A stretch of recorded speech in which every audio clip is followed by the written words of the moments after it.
Good afternoon, morning, whatever you want to call it. I had 3-4 cups of coffee, so I should be fine. Hopefully nothing flies off. We're going to do a box, and as you can see, I gave some examples of boxes here. These are a little elaborate. A box is opening a hollow port with a lid on it. That's basically a box. So you can get elaborate on a box. You can basically make it into apples.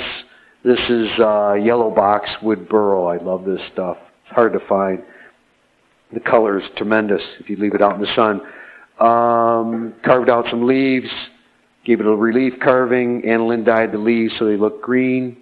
Kind of an exciting thing.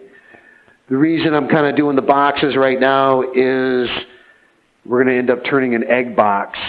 And this is for Easter, little aniline dye. It depends on how tight you want to make these in lining up the grain and everything else along those lines. Somewhere around there. Maybe. But this is a good shape, and I'll make sure that I can kind of get this good shape because you end up making, like this ugly one, is I just started putting some dyes on there, and it's like reminded me of Easter, the last egg you did, where you dipped it in each color and hoped that it didn't turn out really like you planned. Also, when planting an egg, especially a box, you end up cutting out, about 1/4 of an inch. And if you look at the shape of the egg on this particular shape, if you put that 1/4 inch back in, that looks like a decent looking egg. But with cutting it out and then planting it that way, it doesn't line up and makes it a weeble egg. And hopefully it don't fall down. So a couple eggs going around. Let's give you decent looking ones. That one opens up. I don't know if the green one opens up. Yeah, green one opens up nice. So you can kind of see what happens. Now, on the inside of these, I may or may not have sanded them. So the tool that I'll show you that I'm cutting will work kind of nice out in that. So how do we start out a box? A couple of things that we're going to work on right here is when we plan it, we have a lid. We have a recess. We come down into here. I will part the tool here, leaving somewhat of a little bit of a lip right here. The reason being is so I can plan this part of the lid to fit exactly into there. It gives me a reference point. It's not perfect, but why cut this straight off and then guess again where your lid goes? It's a simple little project into that. So, basically, a box. I'm starting out with a round blank. Everybody knows what's going on with smoothing it out. I am going to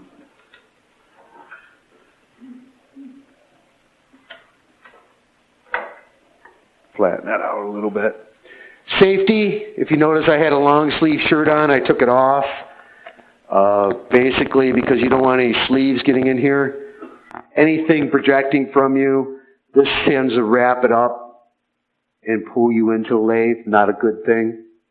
Face shield, chips fly. Even though I'm wearing glasses, it's a requirement, pretty much.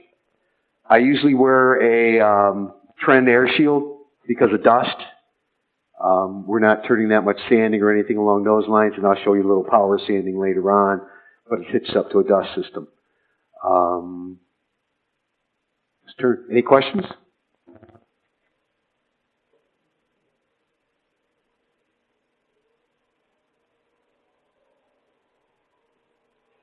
Again, this is a bowl gouge. Doesn't know it's a bowl gouge. Doesn't understand it's a skew.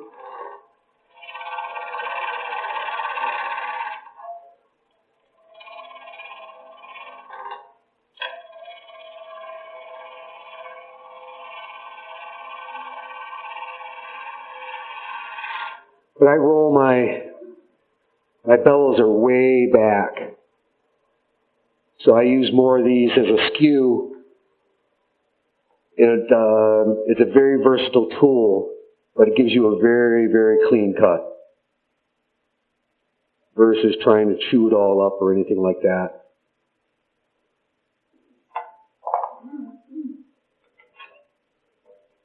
I don't turn between much centers, because I'd rather just chuck the wood. Again, give yourself a free spin to make sure nothing is in, and I'm just going to measure up for my jaws.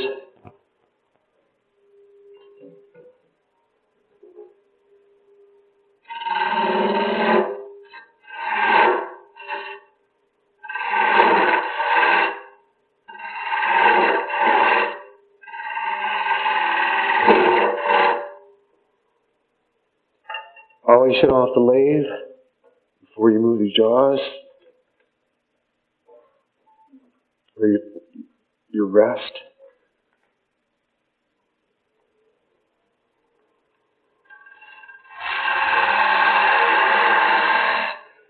One of the things that Mike and I noticed when we were in the demo, what the pro turners were turning, how fast they could get something down. A lot of people approach the Badan and they push it in straight.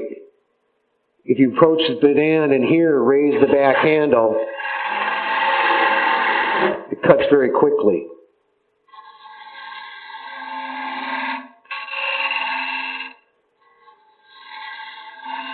Again, my Badan doesn't know it's a skew, so we do anything we want with it.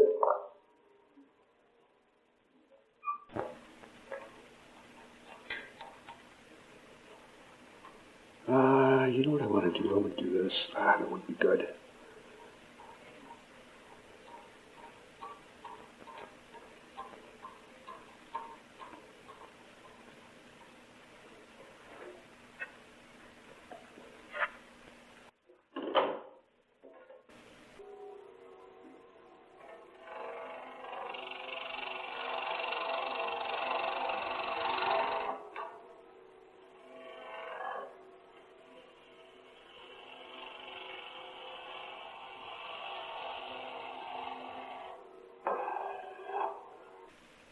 To keep it true, anything that it balances it out a little better.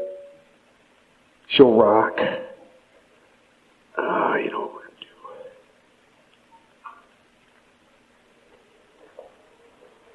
to do. Again, start your Badan, raise the handle.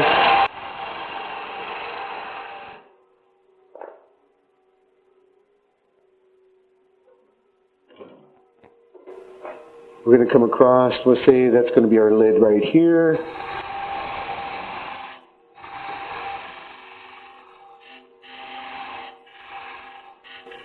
Give yourself enough to go into that.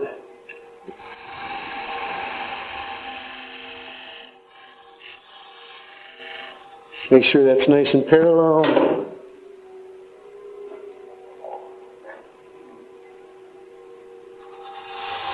Again, I'm leaving a little bit into the box side.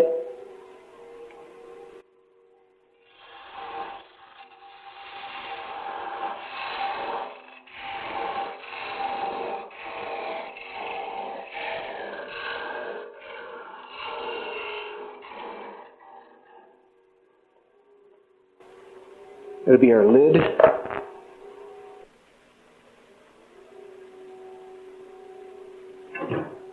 Pick a tool.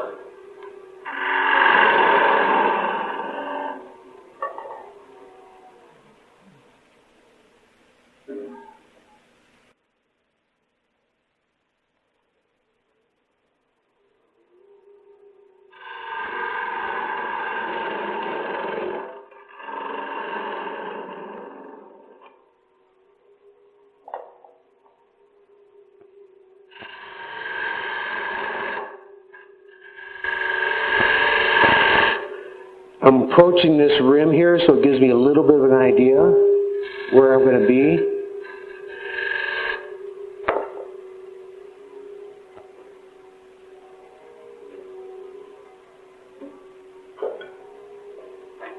And I start running this on a slight angle, so that kind of gives me the distance that I want. And you can see this rim starting to be paper thin.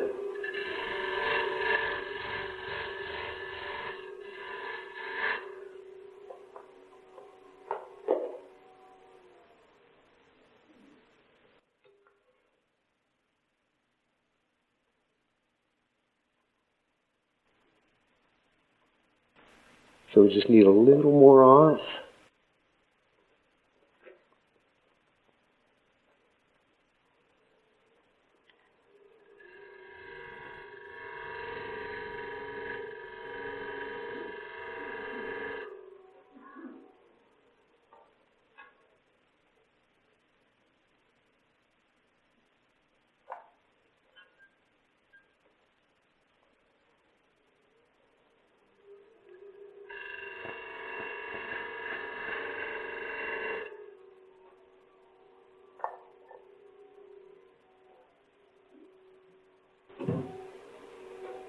I'm going to square up this edge right here, just clean it up.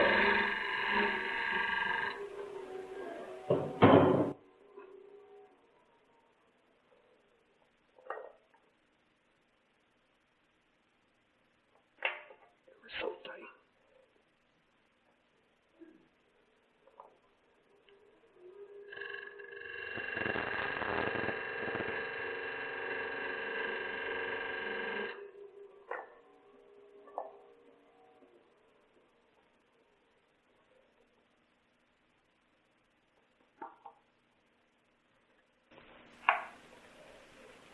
So we're good right there.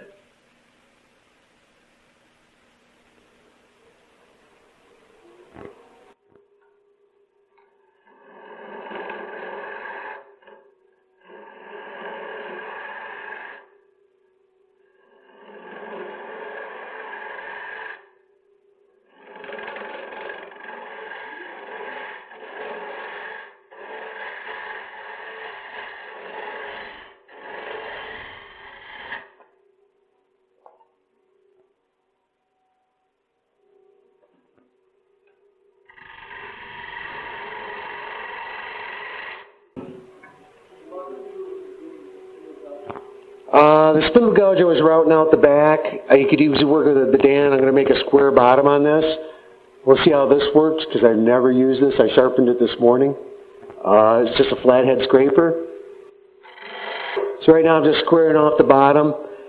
When I used the bowl gouge, I just kind of scraped it back. So we got a hollow in here. I didn't bring anything over into the recess where this went. Match up the grain somewhere around here. That looks good.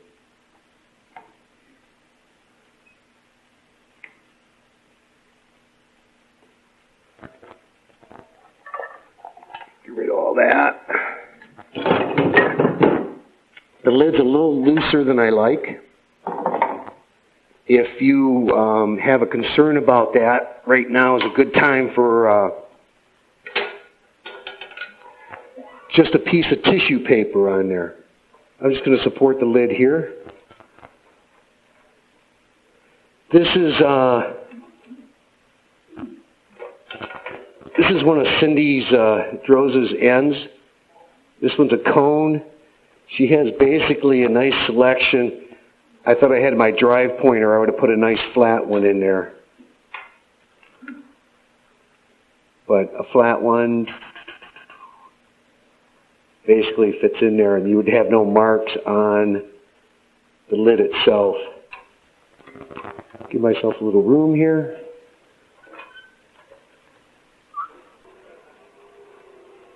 We just come across the lid.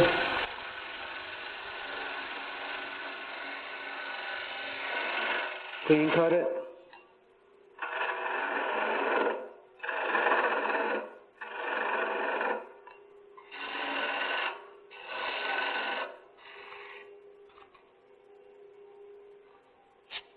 Don't try to approach your tool in this way. Make sure it's nice and flat and neutral position so it doesn't cut.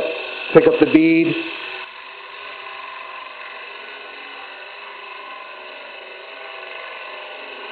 That's the only way you're going to get a nice cut on end grain.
Again, this end of the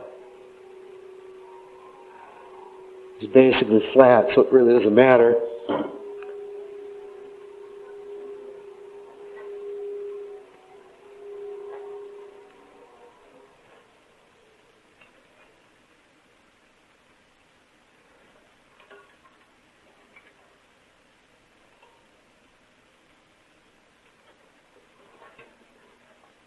Now,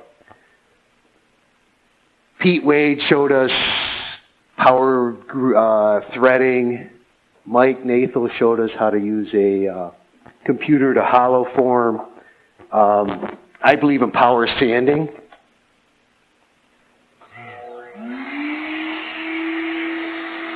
They have some really nice setups now. So I know Fenn has one where anytime you turn on a power tool, your vacuum automatically turns on. So as soon as you hit this one, hits.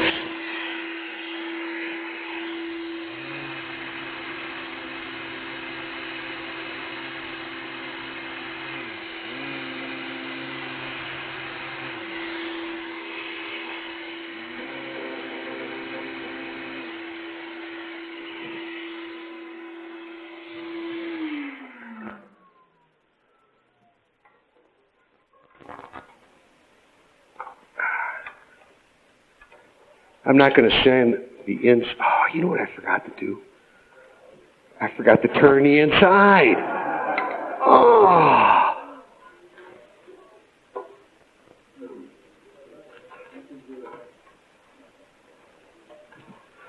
You guys should have reminded me.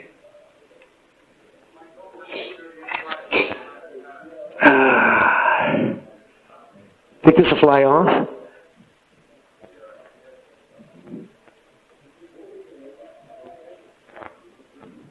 Turn it down slow. I like it.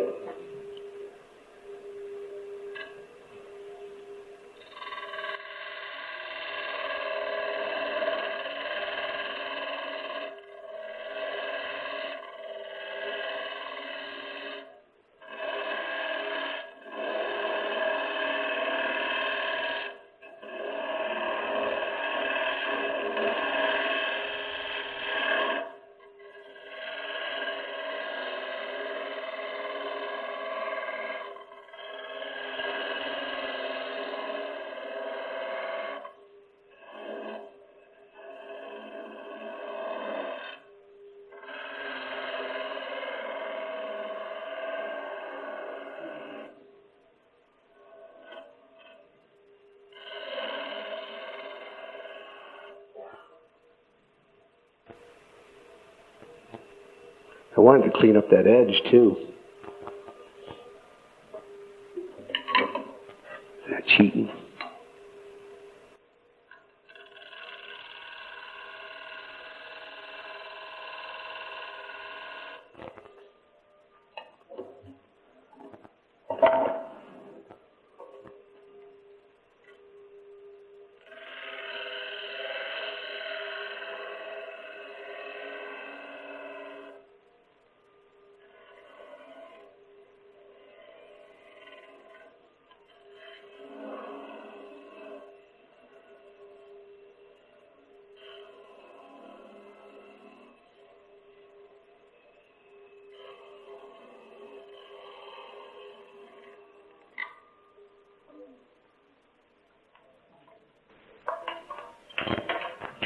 Catch that.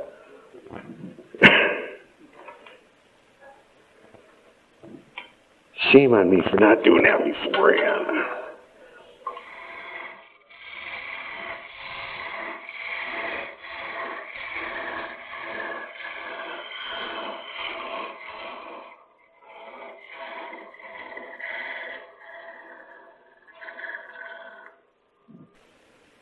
Set up for the jam chuck.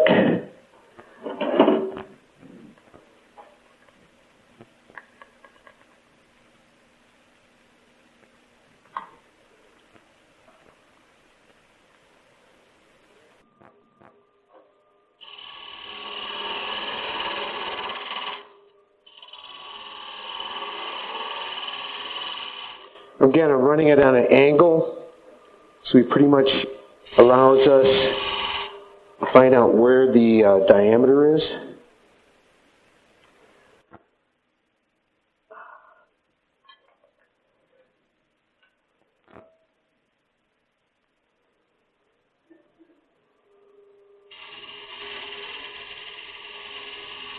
I'm going to really taper it there, just give you a better idea what goes on in this. So we're here, all of a sudden we can create a witness mark. So we can see where we need to be. It shows us a mark right here on our taper. So we know that's the diameter of the piece that we're at. So realistically, all we have to do is cut this straight from here back.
It's always best to turn the sander off before you try and screw one of these on. One thing about a sander, if you're going to use any type of disc sander or anything vibrating, you don't want to start with this edge. You always want to approach it that this is off the trailing edge. Even if you don't have air, this works just like a rotating sander. So this is the premise of one of the rotating sanders. It just sands itself.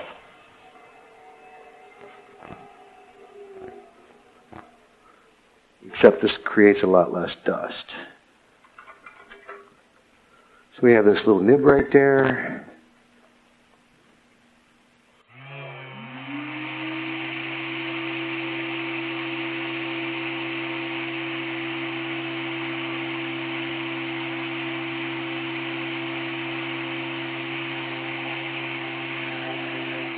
You get the general idea.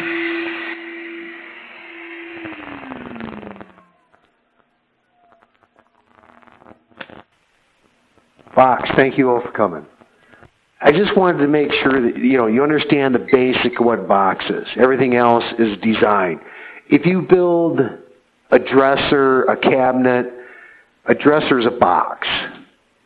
It's what the decorations you put on that dresser makes what's going to happen on that. Depending if you put an OG shape on the drawers, if you get a real nice tartar maple on there, a nice beautiful walnut, anything along those lines decorates the box. So the same concept as that box is this concept right here. It still has a hole, it has a lid, makes it a box. There's a big difference between a little spalted maple box and this, but the concept's all the same. Once you start growing on that concept, it still has a mortise and a tenon on the lid, locks it together. Makes it all a unique box. So right now, let's turn an egg.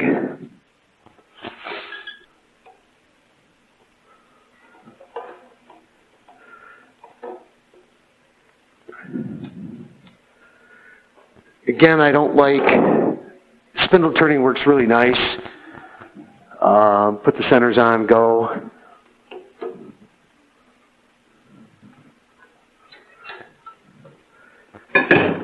But I like just chucking it up.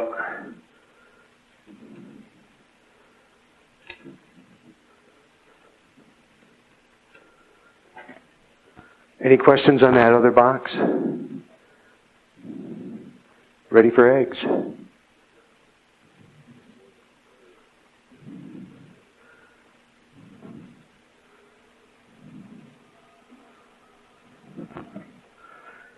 Again, I do have a roughing gouge.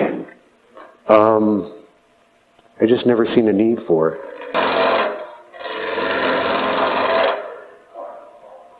Tool against your hip. Tool supported against the rest. Control with your hand.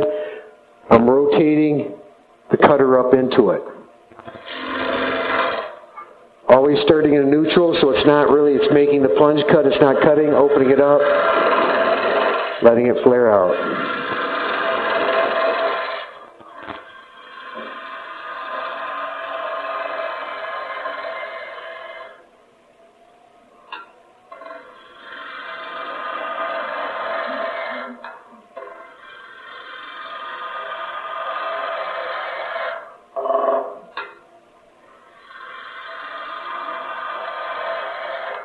Like I said, it doesn't know it's askew right now.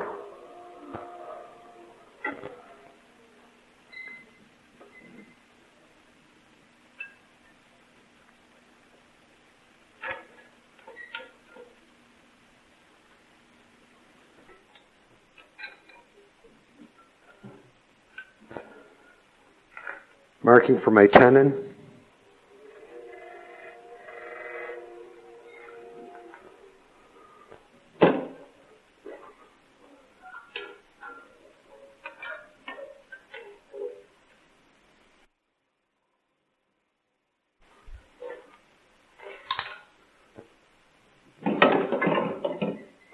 Again, approaching with the bedan. Bedan's high. Raise the handle. There's the cut.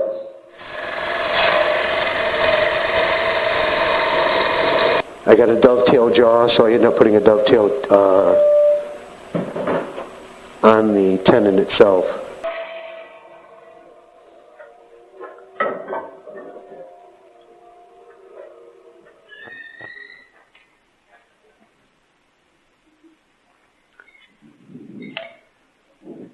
Squeak box, huh?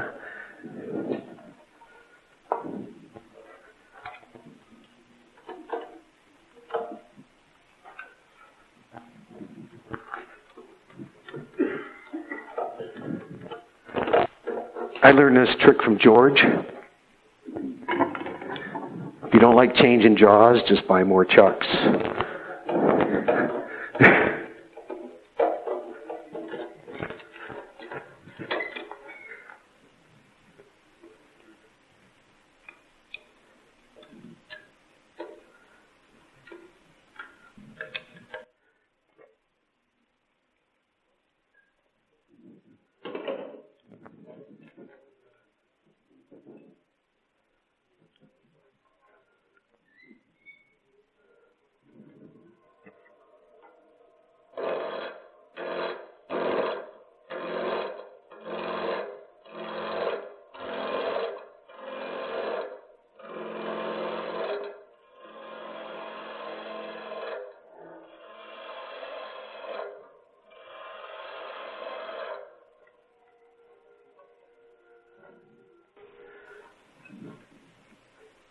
I'll make sure I hollow out the other one before we switch it out and change out that chuck.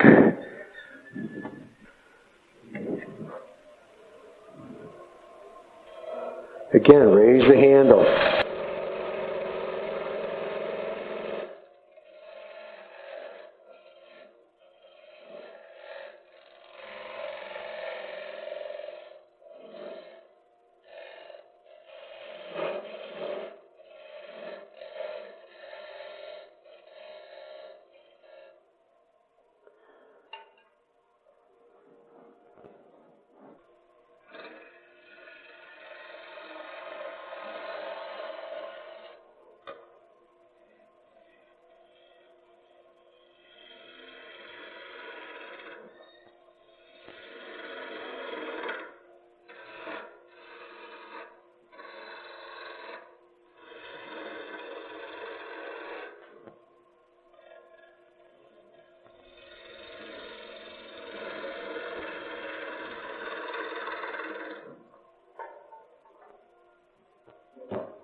Again, you're looking at the top where you're cutting up in here so you kind of see the shape.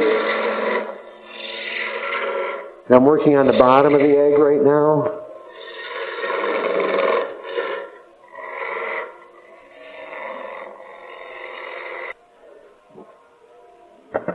So now you're going to have to determine where your eggs kind of be on this shape. So I'm going to make the lid. Your pen disappeared. We want it. We got to watch where we are in this egg, and we want it to kind of be where the parallel part of the wood's going to be, or it's not going to chip. Get under the light. There. So we want the seam to be in here. If it starts being in here, one side's going to chip and one's not going to be. So we kind of want to be in, right about in here on this egg. Maybe a little lower. Right about in there.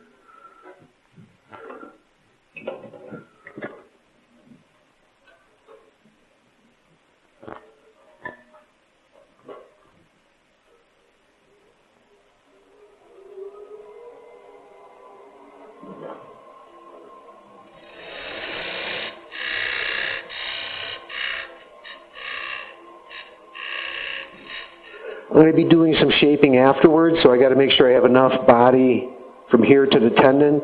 So I make it about 1/4 inch deep.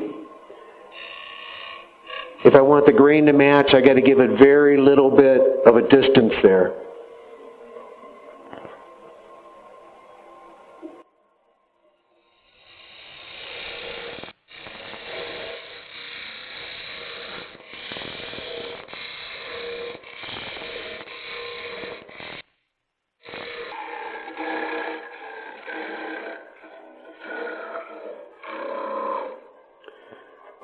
When I do the parting tool, I'm cutting in there so there's a relief in there. If you go straight in, this is going to overheat, grab the tool, give you a lot of grief.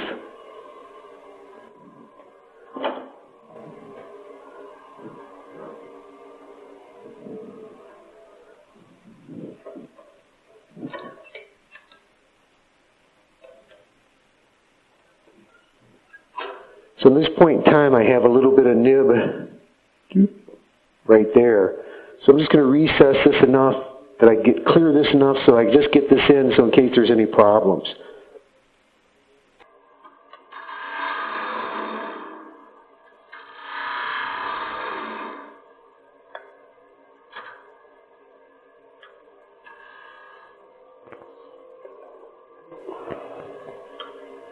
Again, starting neutral, won't it cut? Open up the groove. Let it cut from there.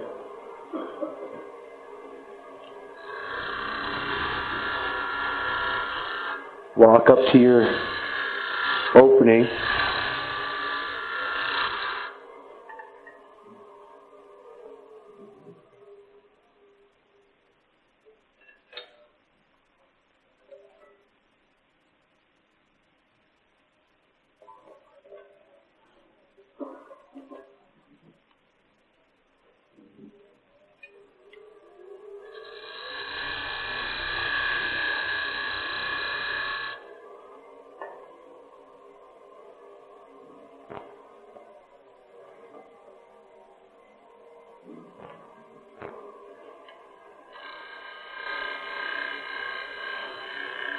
Clean up your face.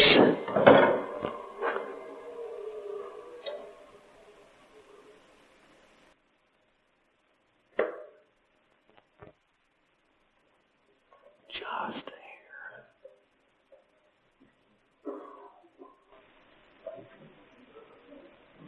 One more cut.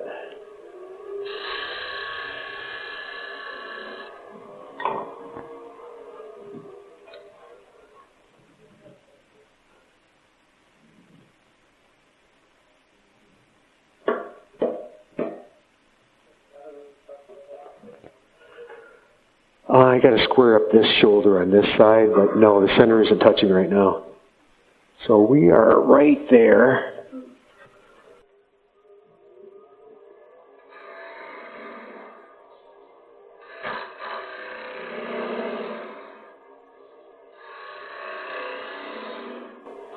This tool, you swing and swing down.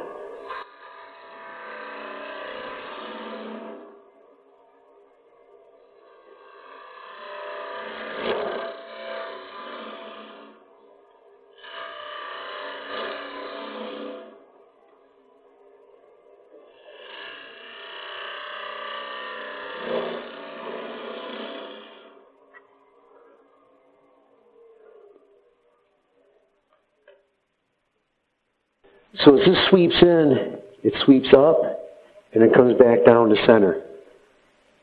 It's a very close grain. It's a double ground, and the last little bit is about a 1/16 of cutter in there. But these are really nice, clean cut. Anything.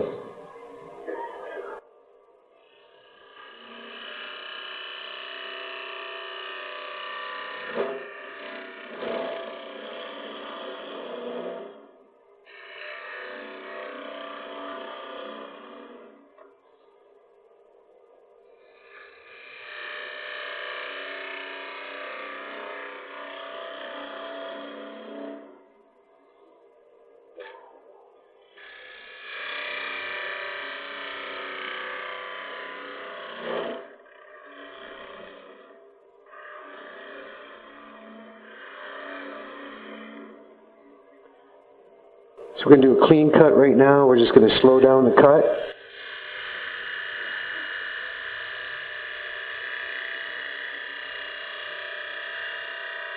I got to open up the flute a little bit.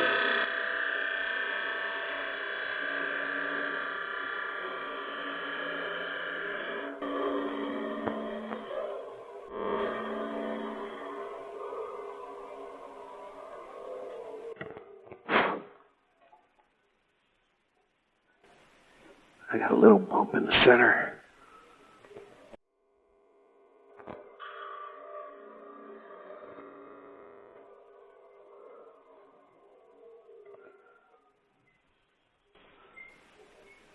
I'm not going to sand that one so you can kind of see what happens with that.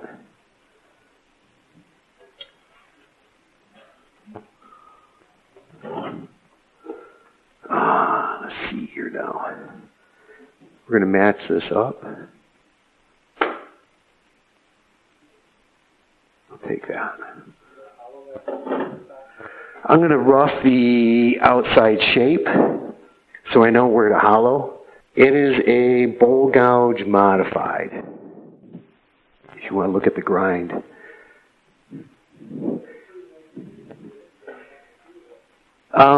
It does a really nice finish. The only thing is I will say do not put your finger on it. I have a 400 grit diamond, so they're extremely sharp. So now the big thing is not to make your egg look like that. We gave a 1/4 inch, so we know we got plenty of meat that we can play with.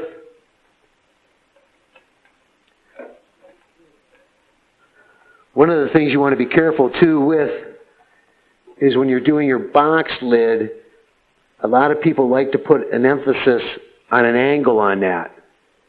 That leaves you a sharp edge, so when you start cutting, it leaves a void.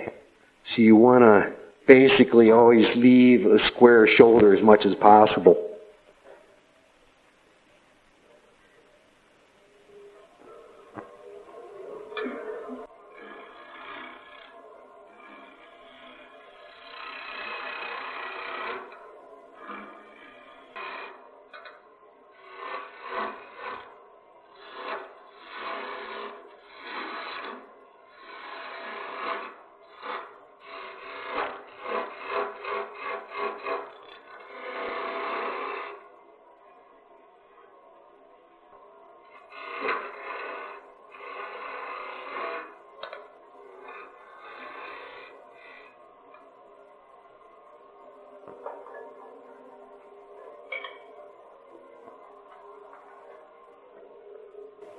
Tool rest distance.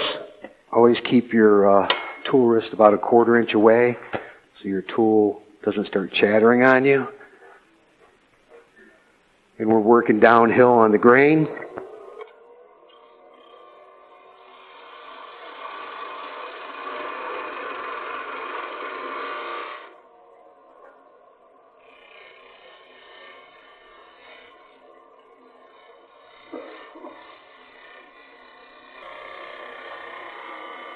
I should turn left-handed.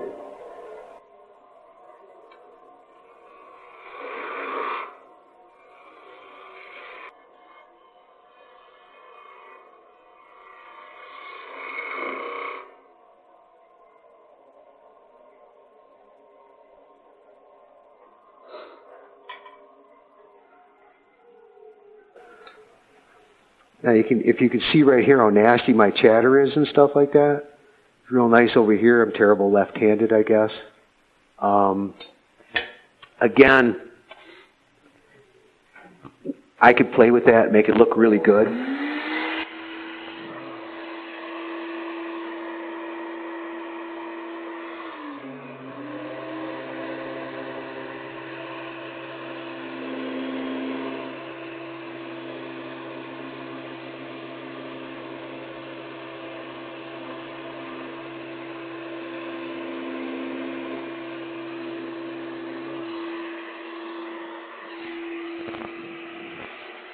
So it ends up being a power lathe tool, and we're done.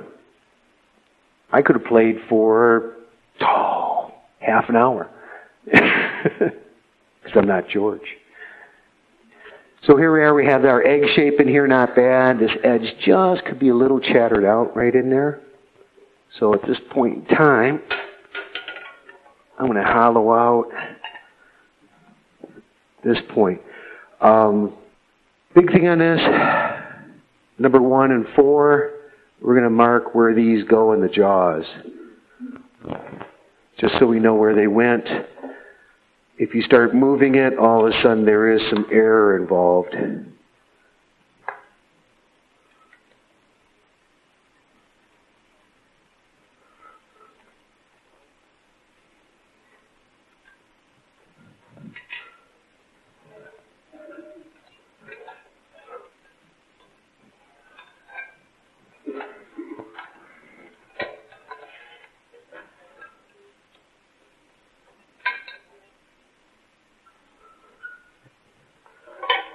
That tool that's moving around, it took me 6 to 8 weeks to get used to it. I should have felt that.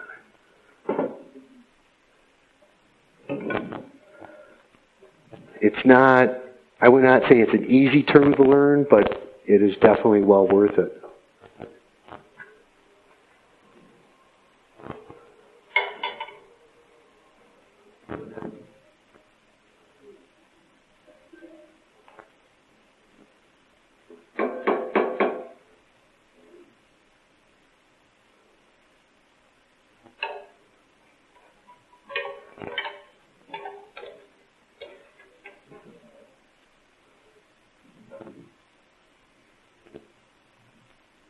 I'm checking where the high spot is on this, on the jaws.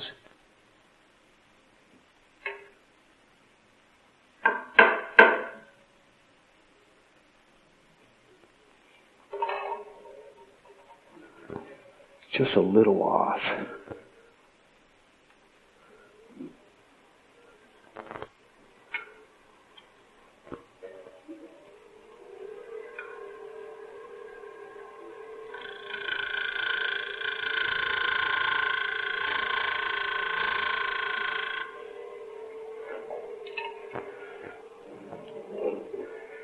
And I have to say that on that design right there, I've tried this bowl gouge with the same design. We'll see if it works, because I think it has to do with the flute on the tool.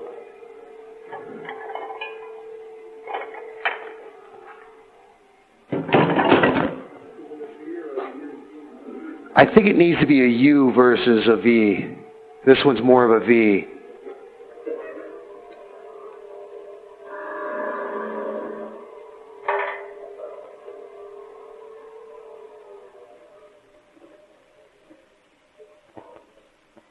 Again, it only takes a few seconds to shut off the lathe to move the tool rest.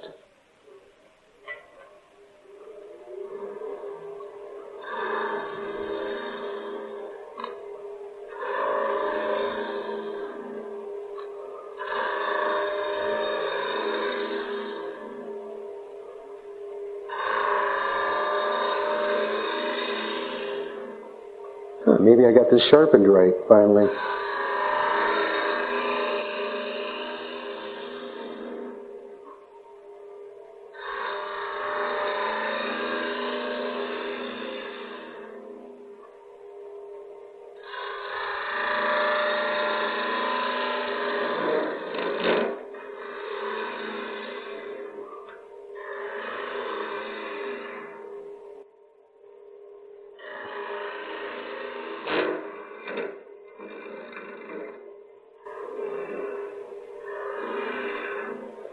Again, I'm probably a little more aggressive than I should be.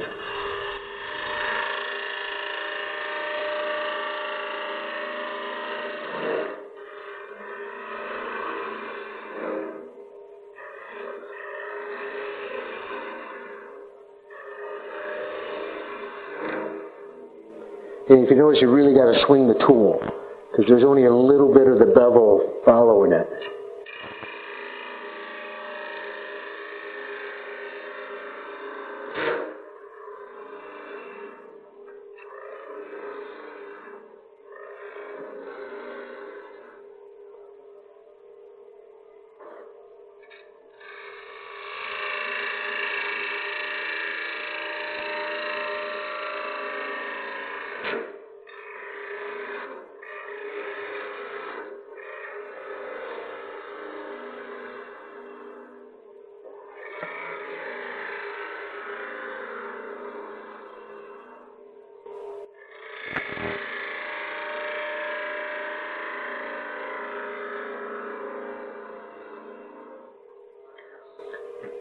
And again, I started from the center, working it out. This is a little taller in here, so I just can't continue with the radius, so I got to hollow a little bit on the bottom, and I'm looking for that final cut to clean out everything that's going on.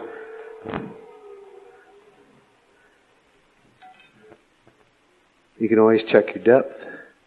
You got plenty to go.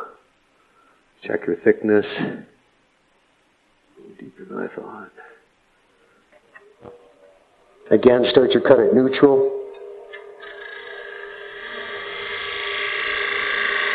Open up the flute.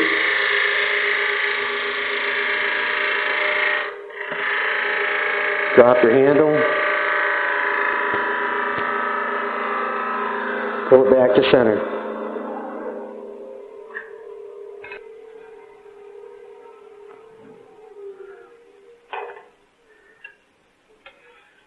Again, going in here, it's a nice round shape. It's a nice smooth cut. But why hand sand? This is one of the Gulliver ends. You don't have to buy their whole flex shaft and everything along those lines. This is just a nice radius. It's a pump, so it airs out into that. Again, turn fast, sand slow.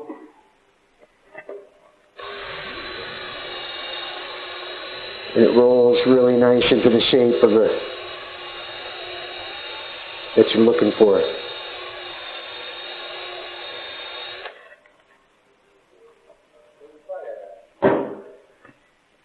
You can get it at Woodcraft. You can get it at Packard. You can actually get that at Kime Lumber if you wanted. It's a Gulliver system. So they have that one. They have a flat one. I will tell you that head's like $30. The sandpaper, you have to buy the sandpaper too. But it really works really nice. I tried to find some smaller ones, and actually McMaster-Carr has little rubber ends that you can get 5/8 and 1/2 inch sanding discs that'll do a radius that small. So if you start doing some OG or something like that, that'll work out real well. So we got our lid here. We're going to flip this over. We're going to mark it.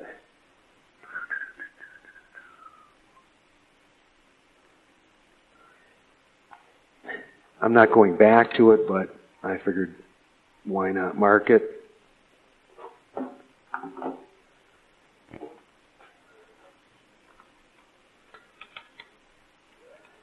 Again, I got my marks here.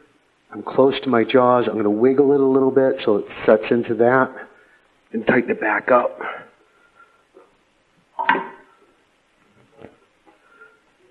Match the grain. We got a decent egg look in there.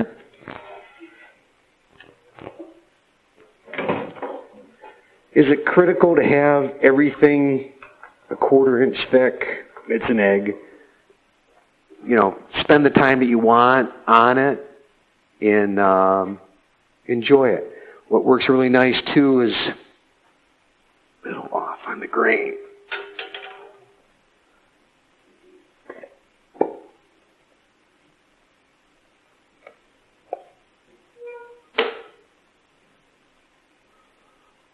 Again, always spin your work before you turn.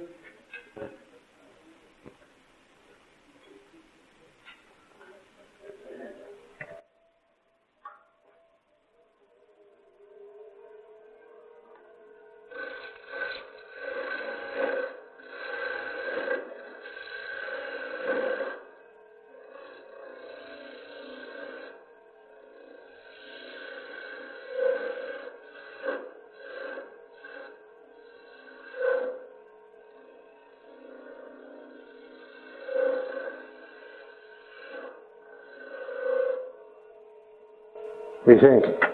Look like an egg?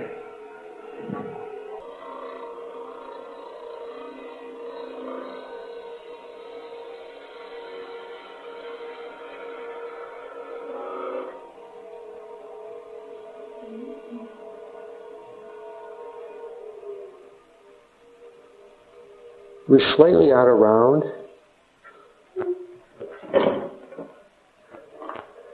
So right here, I'm just going to let the egg move the tool and blend that one spot out.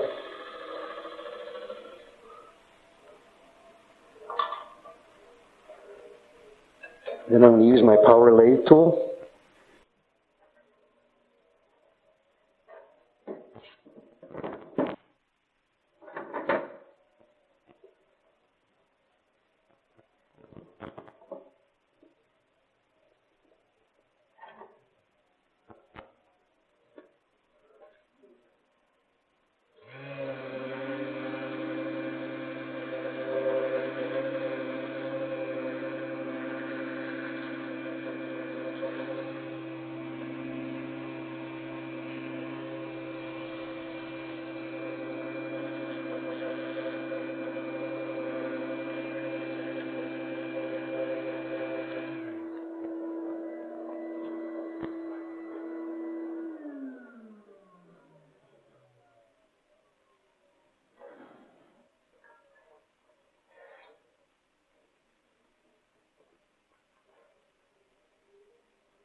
Come on, I thought you were out.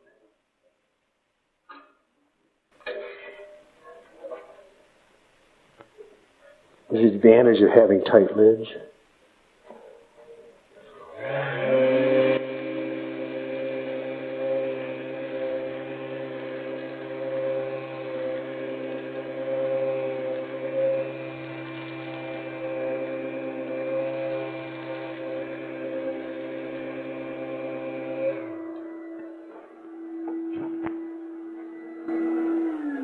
And this is the disadvantage of tight lids.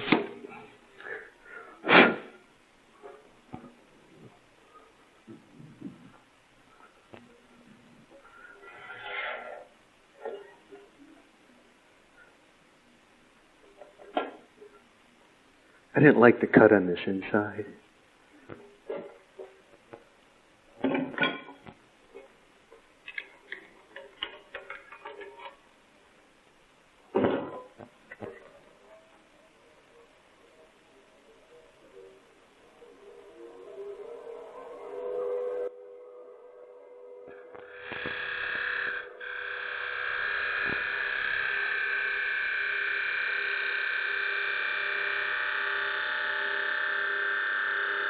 Drop the handle.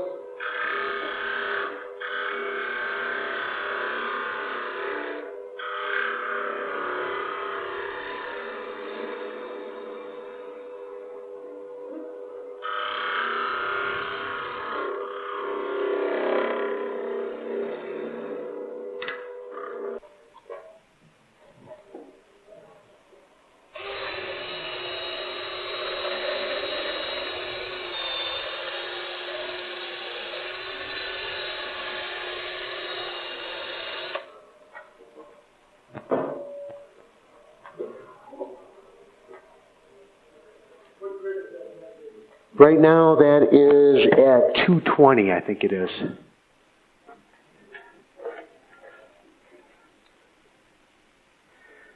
So the big thing right now is you can't come back here and sand this edge. This is done.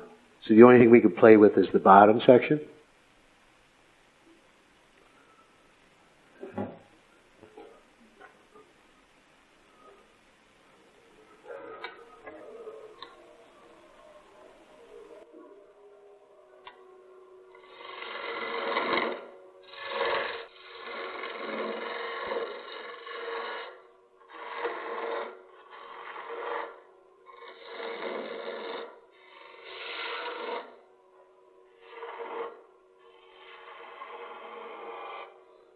Mr. Becker's here. I could show him a nice trick that he showed me, how you take your tool and you run it on the jaws of your thing and just run it down and you make sure that your tip's not going to hit it.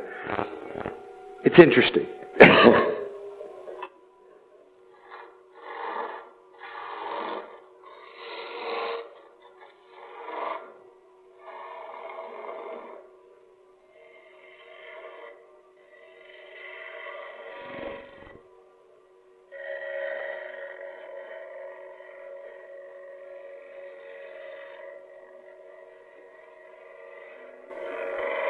You can hear the hollowness of the, so it's fairly thin. We can play with a parting tool here. Again, it's a parting tool, but it doesn't know it can be a scraper. Or work it as a skew into that, allowing that to just come right around that turn.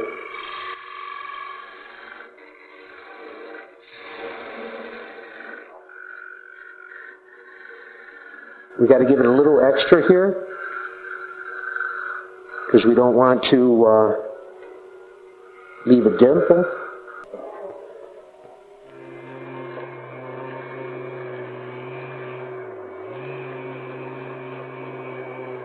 See if it looks like an egg.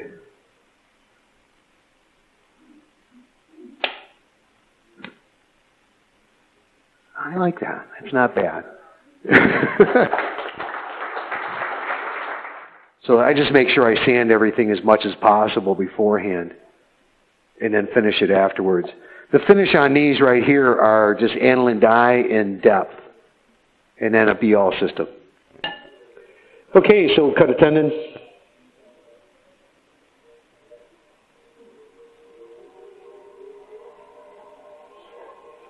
Again, raise the handle.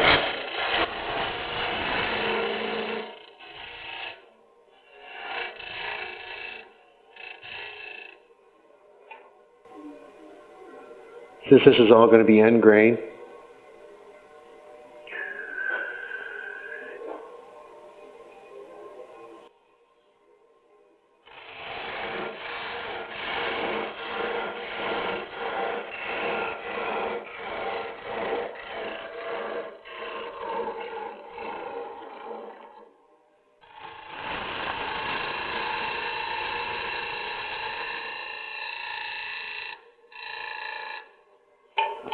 I figure that's about where the stem's going to be. We'll make a mushroom cap about like that size.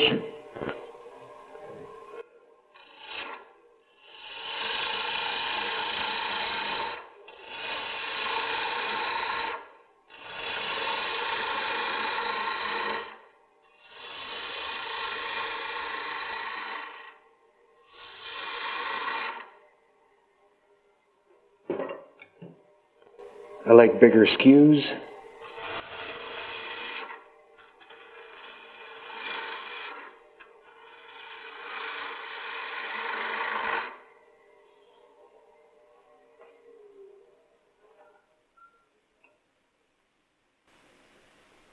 This is when you're pushing your tool rest too much.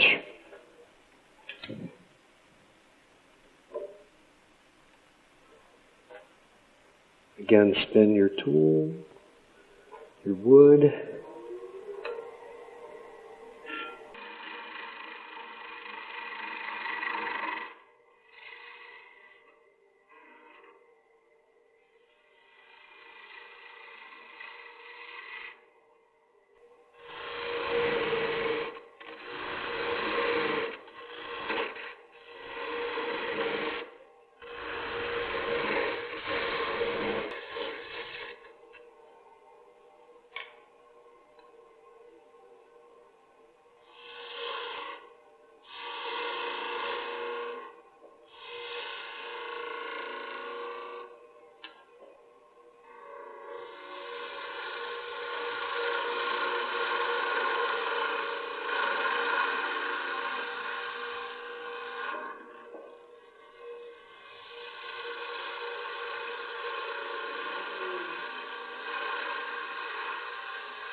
So we just got a little shape of a mushroom.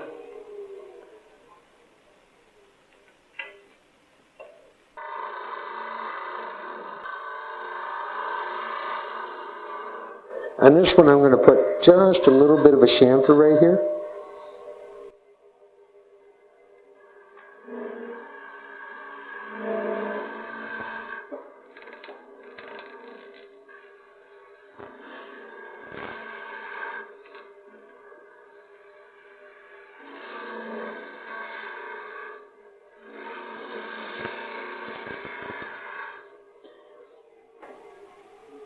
This is also from the symposium in Atlanta.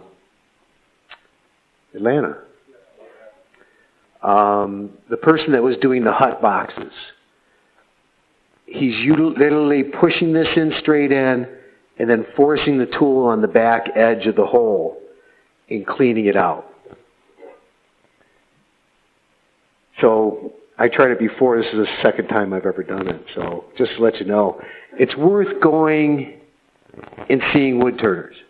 They have a lot of great ideas, and we've learned a lot. And again, they're sharing it. So he's pushing it straight in and then dragging it back on the back edge.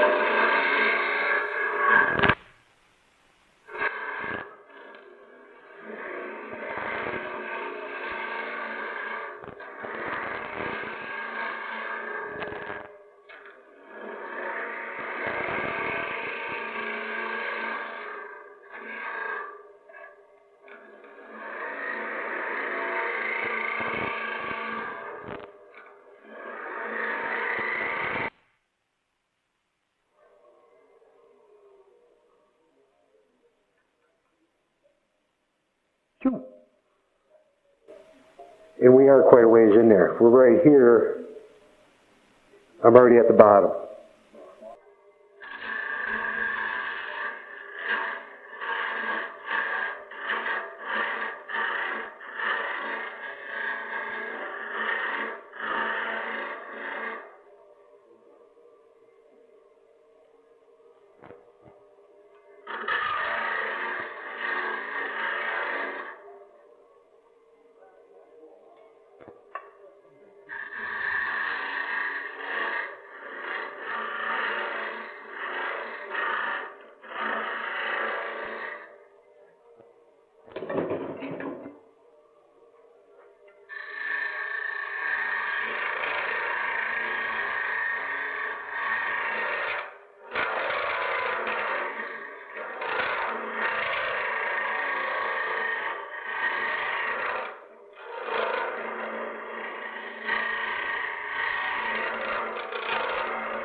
George might forgive me on that one.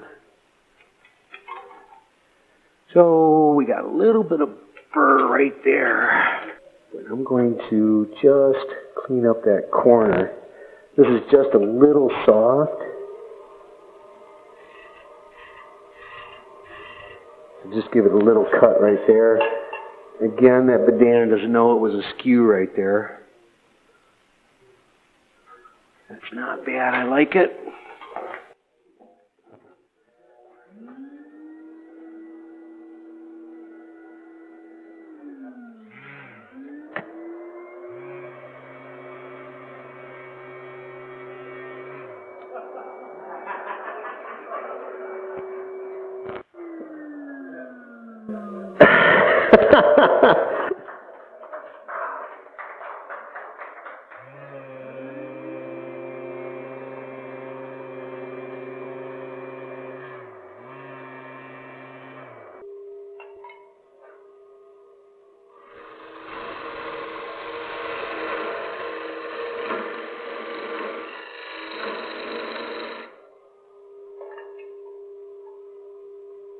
Not too far with that.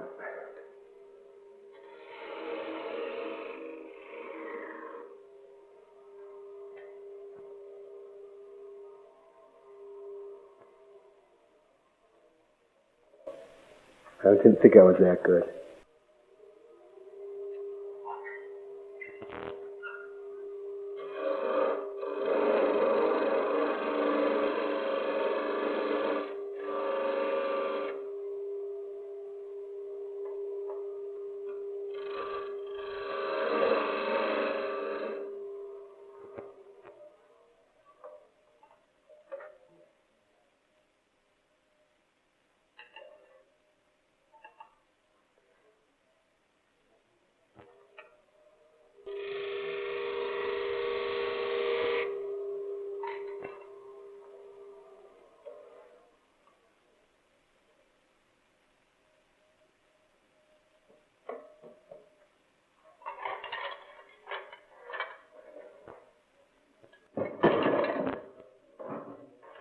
Chuck, this is a jam chuck.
I was thinking, since I had that opening right there, turn right into which I think I will anyways.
Then what do you want your cutter to do? You're going to open it up, close it, do anything you want it to do, which allows you to create the shape. If you just keep it in one position, it won't give you what you want. I was just seeing if I screwed up my opening. No, it's still good. So now it still comes down to remember what a mushroom looks like.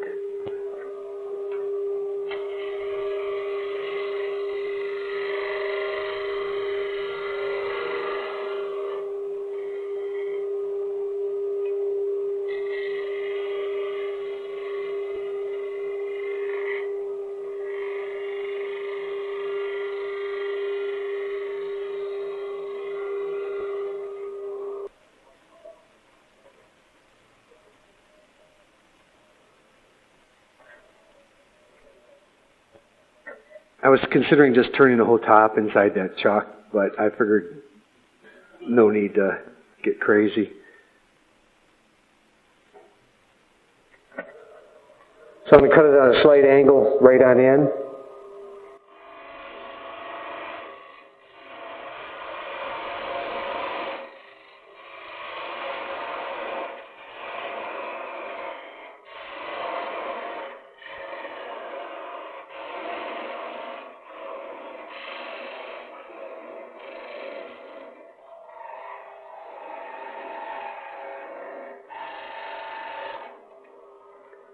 My tool is getting too wide for the opening.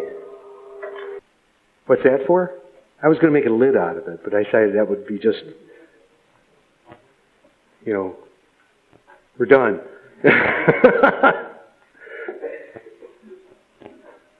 So you're saying I should make that the jam chuck?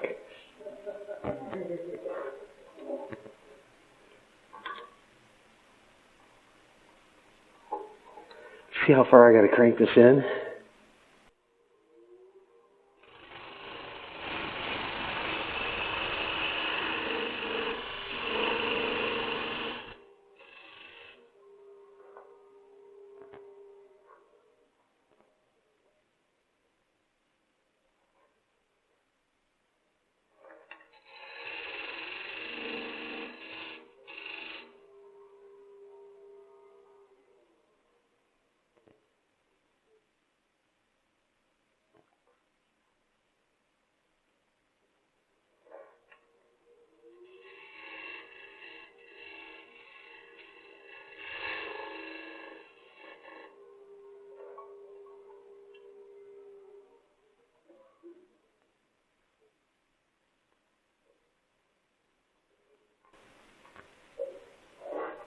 So it doesn't take much time to do a jam chuck.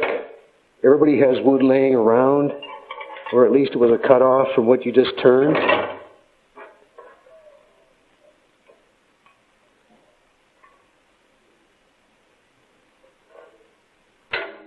So one of the things is this is a little loose.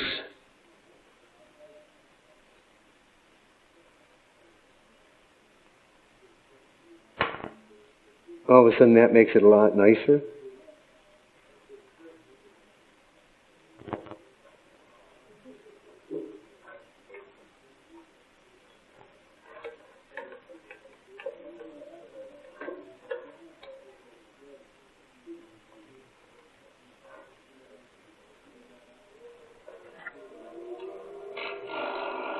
Nothing's cutting. Let the edge cut.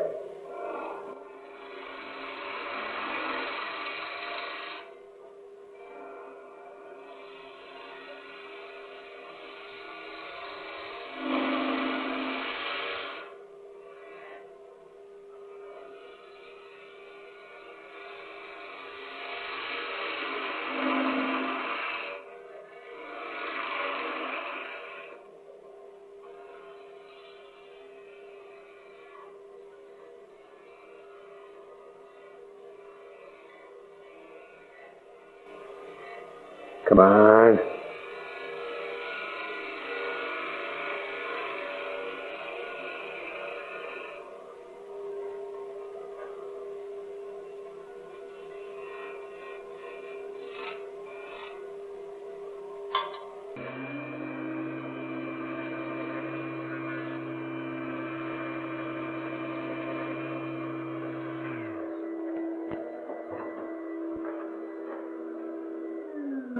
And this is why I wanted the Kleenex on there.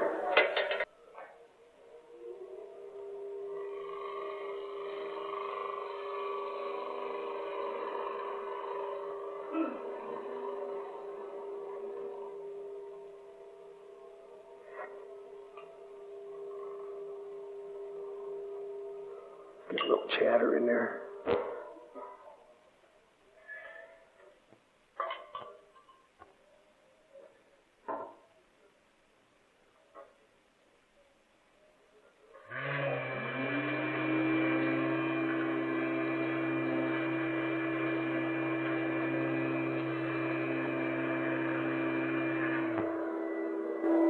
Uh-oh. Vacuum cleaner died.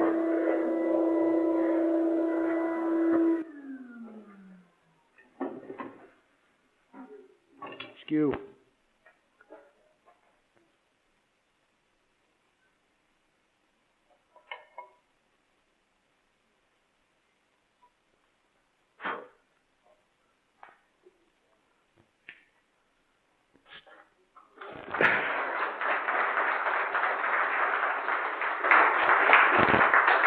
Proportions could be a little better, but you get the general idea of what goes on with that. So,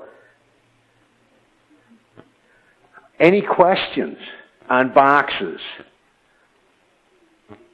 Hopefully you got some ideas on how using tools. Like I said, somebody showed me a few things.